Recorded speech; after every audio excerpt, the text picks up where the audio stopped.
Bom dia, meus queridos alunos. A gente vai começar agora novamente nossas aulas e eu vou começar com um período da história que antecede o Brasil.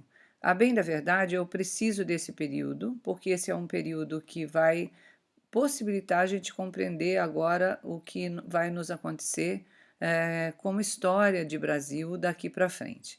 Então, eu vou falar um pouquinho sobre o Renascimento, que é um período super importante historicamente, principalmente para os ocidentais. O Renascimento ele tem início na Itália, ele está mais ou menos no fim do Gótico, no fim da Idade Média, né? Ele começa e ele tem como seu auge o antropocentrismo. O que é o antropocentrismo? É o homem no centro das coisas. O domínio da ciência, esse homem que agora toma conta da sua própria vida. Então, ele vai explorar os novos continentes, vai fazer pesquisa científica e proclama confiança em si mesmo. Também é o período dos grandes mestres italianos, como Leonardo da Vinci, Michelangelo, que vocês já conhecem, tá? E, claro, né, a Itália era sempre o centro da Europa e as coisas acontecem quase todas ali. Então, em 1400, nós dizemos assim: o mundo acorda. Por que a gente fala isso? Porque nesse momento existem grandes vestígios das artes greco-romanas sendo estudada. E isso está onde? Claro, está na Itália. Então, a arte clássica ela vai ser revivida e vai trazer, né, vai ressurgir do passado, mas como fonte de inspiração. Há uma grande quantidade desses vestígios, e a partir da ciência, a partir do homem tomar conta da sua própria vida, né, a gente terá muitos progressos nesse momento histórico. É o ideal do humanismo, né? E esse ideal do humanismo é que vai ser o espírito do Renascimento. Então a gente diz que é o fim da Idade Média e o início da Idade Moderna.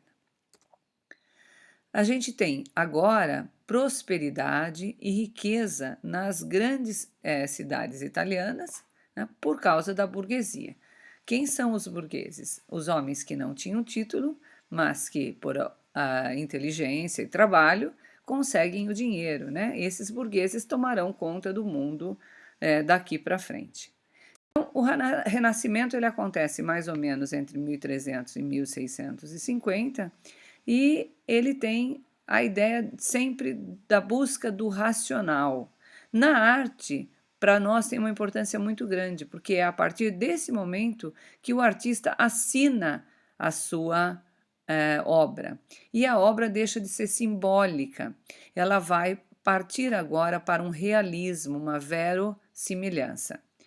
Nesse momento também, a gente tem as primeiras universidades sendo criadas. Como elas vão ser criadas? A partir daquelas bibliotecas que existiam nos monastérios. Nesse período, a gente tem o aparecimento dos caracteres móveis da imprensa. Então, em vez de eu fazer uma página inteira para ser produzida, eu vou trocar apenas os caracteres, os tipos, né? As letrinhas, para que a gente possa então construir uma página. Se quebra uma letrinha, eu jogo a letrinha fora. Se quebra uma letra de uma página inteirinha feita no metal, eu teria que jogar a página daquele livro toda feita. Então, eu faço com muito mais rapidez um livro que eu precise fazer, e não como era anteriormente a isso, tá? Então, agora eu tenho o rigor científico, a noção de perspectiva, o uso do claro e escuro e o realismo para as minhas manifestações artísticas. Isso também vai valer, isso é importante, vai valer para a filosofia, para a literatura, né? Para a arquitetura. É esse momento de rigor científico que a gente vai ter no Renascimento. A Itália sempre foi e vai continuar sendo um centro muito importante, tá? Já existiam várias atividades comerciais e vida urbana em muitos lugares da Itália. Mas, como eu vou receber todos aqueles que, com a divisão lá na Idade Média, no final da Idade Média, de Roma, um é, imperador vai para Bizâncio e o outro fica, eu vou receber agora de volta todos aqueles que estavam em Bizâncio, né, boa parte deles, os ricos principalmente, que vão trazer também junto consigo livros e conhecimento e trocas comerciais que foram realizadas. Então eu vou trazer um acúmulo de riqueza que vem do Oriente para o Ocidente. Isso vai trazer muitas mudanças, tá? Vai trazer uma visão diferente do homem para esse momento da história. Então, eu não estou mais apenas pensando no divino e no sobrenatural. Agora, eu vou avançar nisso. É claro, Deus para todos continua existindo, a ideia ela é muito clara, a religiosidade, porém eu vou avançar porque eu tenho possibilidades disso, tá? Então, agora eu vou avançar para uma nova forma de ver e perceber o mundo, que a gente chama de Idade Moderna. Então, o começo da pintura moderna, ela vai se estruturar nesse momento da história. Quais são as características culturais desse período? O antropocentrismo, como eu falei lá no começo, o homem é a medida de todas as coisas. Um otimismo, um processo e capacidade do homem de resolver seus próprios problemas. O racionalismo, tentativa de descobrir pela observação, pela experiência, as leis que governam o mundo. O humanismo, aquela tradução e estudo dos textos antigos, principalmente quais textos? Os gregos e romanos. Valorização dos prazeres sensoriais, desculpa, que não existia anteriormente, e estudo da natureza. Então, a gente tem uma mudança histórica aqui, tá? E esses artistas vão expressar os valores dessa época. A racionalidade, o rigor científico, experimentação, todos os artistas estão no meio dessa observação. Então, o homem não é mais um simples observador, ele vai expressar essa grandeza de Deus. Ele é a própria expressão. Ele pensa, né? E como a realidade é, e a compreende, e não apenas mais admira, como anteriormente a gente fazia na Idade Média, né? Então, na arte, a gente vai ter racionalidade e a dignidade do ser humano, período muito representativo da história, noção de genialidade de obra-prima, Michelangelo e Leonardo, nasce nome e assinatura, formação de um estilo pessoal importante, porque agora eu posso ter o meu próprio estilo, que eu não podia anteriormente, tá? Antes eu apenas cumpria normas e regras. Agora eu posso, tanto na pintura como na escultura, ter o meu próprio estilo, né? Fazer do meu jeito aquilo que eu acredito ser, vamos dizer assim, esteticamente o melhor. E agora temos também, nesse período da história, uma coisa bem interessante que a gente não tinha anteriormente. Antes a pintura ela estava quase sempre eram realizadas nas paredes, nos muros, né? Agora essa pintura ela vai se deslocar da mesma forma que a escultura e vão ser independentes. É também aqui que a gente vai ver a pintura na madeira e a pintura a óleo, né? Toda essa ciência acresce de conhecimento e os artistas podem trabalhar de formas diferentes, tá? As características mais importantes é representar o homem como ele é. Então, exatamente igual à realidade. Nós temos 4 patamares importantes da pintura, eles são também próximos à escultura, que é o óleo sobre tela, que até então a gente não tinha.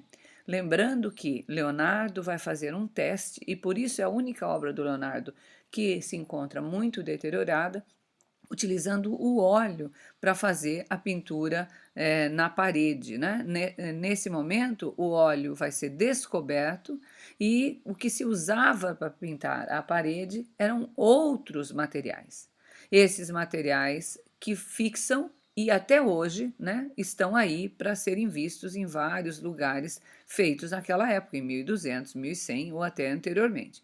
E o óleo ele não foi pensado para isto. E Leonardo vai fazer uma pesquisa para fazer essa pintura, que é a Última Ceia, e ela acaba se deteriorando, porque ela não tem as mesmas propriedades de fixação e o mesmo tempo de durabilidade. Mas então, só para a gente entender, né, o óleo sobre tela, luz e sombra, que nós chamamos de claro e escuro, que a gente deixa uma parte bem clara, a outra bem escura, onde emergem essas figuras e dá uma ilusão quando a gente está vendo. A perspectiva, que é outra ilusão, ilusão de profundidade, a ilusão de que aquilo está em 3D, como a gente fala, mas que na verdade não é apenas o trabalho com pontos de fuga, tá? E a configuração em pirâmide muito utilizada, principalmente na pintura de Leonardo, tá? Aqui a gente tem alguns artistas super importantes, que foi Leonardo, Michelangelo e Tiziano. Nós tivemos muitos outros, mas eu vou colocar alguns que são os mais importantes, né? Rafael Sanzio e Botticelli. Esses artistas são bastante conhecidos de todos, e muito importante que a gente, pelo menos, ao olhar para uma obra, a gente possa ter um pouco dessa nossa sensibilidade de compreender de que período essa obra está tratando. Se vocês olharem todas essas que eu coloquei aqui, como a semelhança entre o homem e essas figuras são nítidas. Num segundo ponto, como elas são organizadas no espaço. No terceiro, como elas são feitas tecnicamente. Isso tudo faz com que a gente reconheça pinturas de determinado período. A escultura, ela vai estar muito ligada à religião, sem dúvida nenhuma, né? E ela traz, né, uma possibilidade que até então a gente não via, que é ela por si, como é o caso, por exemplo, dessa Pietà do Michelangelo. Ela não está presa à arquitetura, né? Ela é uma peça que ela, por si sozinha, em qualquer lugar, ela tem o seu espaço destinado, tá? Vários papas desse período vão trazer e possibilitar que escultores apresentem seus trabalhos. Então, os papas que estavam em Avignon vêm para Roma. Então, Roma agora é o centro também da religiosidade, né? Da religião cristã. E esses papas, com o dinheiro da igreja, vão poder trazer vários artistas e mantê-los para que a arte se engrandeça e realmente eles vão ser grandes mecenas desse período da arte, tá? Na arquitetura, a gente tem vários arquitetos importantes, mas eu creio que o que eu preciso falar para vocês como mais importante é o que fez um trabalho assim belíssimo nesse período, que conseguiu algo que até então ninguém havia conseguido. O nome dele é Filippo Brunelleschi. Ele era muito jovem e uma igreja que estava praticamente há 100 anos com a sua cúpula aberta e a cada ano se fazia uma tentativa, né, de projetos para que conseguissem fechar essa cúpula e sempre não dava certo. Aí o Brunelleschi estuda os vamos dizer assim, os templos antigos e vai conseguir fazer essa cúpula. Essa cúpula que vocês estão vendo aí em Florença, tá? Ele vai fazer essa construção dupla, onde ele consegue projetar, ganha esse concurso e vai construir essa cúpula fechando a igreja. Porque eles fazem a igreja toda e não conseguem fazer o fechamento dessa cúpula. Depois vocês com calma dão uma olhada aí nesses slides todos, tá? Eu tenho a outra grande obra arquitetônica, que é a Basílica de São Pedro, onde mora o Papa em Roma, né? Então ela vai atingir é claro, a sua plenitude lá pelo século XVI, tá? Agora a gente fala assim, mas aconteceu apenas o Renascimento no resto da Europa, então fora da Itália, ele é diferente porque a religião ela não está tão presente, né? Então eu tenho muito mais realismo. Eu tenho as cenas religiosas, mas eu também tenho as domésticas. Eu tenho os cidadãos prósperos e os camponeses. Nesse momento eu tenho possibilidades de pintar outras coisas que não estejam ligadas exatamente à religião, que seria uma grande ou maior obrigação dos artistas mantidos pela igreja que moram na Itália. Então a gente tem alguns artistas que eu trouxe para vocês, que depois eu gostaria que vocês olhassem com bastante carinho, porque é muito interessante o trabalho deles. Tem o Bosch, depois eu tenho o Bruegel e, por fim, a nossa atividade, tá? Nessa atividade, eu gostaria que vocês respondessem para mim as seguintes questões. Eu tenho várias questões, elas precisam de cuidado para serem respondidas. Eu posso colocá-las separadas, como vocês me pediram, e vocês vão, por favor, não precisam escrever toda a questão de novo, isso dá muito trabalho. Vocês podem apenas colocar questão 1 e qual é o, o resultado. Então, a letra A, ou a letra B, ou a letra C, ou a letra D de cada de uma dessas questões. Vocês não precisam fazer a escrita inteira das questões novamente, tá bom? Mas eu vou separar para que vocês tenham isso também separado. Obrigado, gente. Beijinho, viu? Tchau.